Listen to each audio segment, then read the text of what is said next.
Kira-kira 100 tahun yang lalu, uang atau money itu belum dipuja seperti saat ini.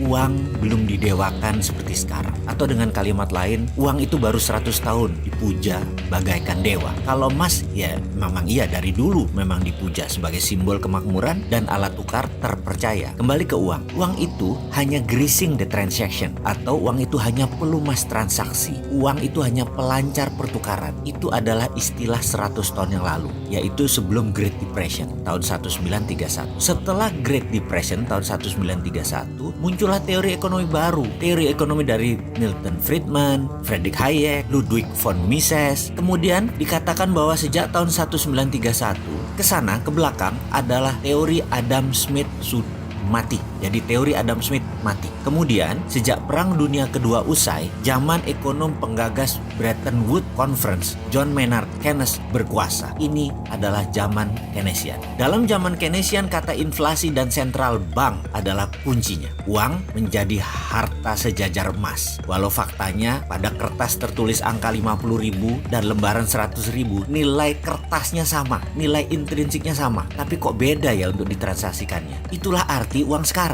Memiliki uang menjadi Tuhan tersendiri. Uang menjadi dipuja, uang bahkan disembah. Namun ada fakta baru. Di tahun 2008 ketika subprime mortgage terjadi, hancurlah bank, hancurlah raja uang, mitranya Federal Reserve. Maka dengan lantang kita seharusnya berani mengatakan Keynesian is dead atau Keynesian sudah mati. Teori Keynesian usang.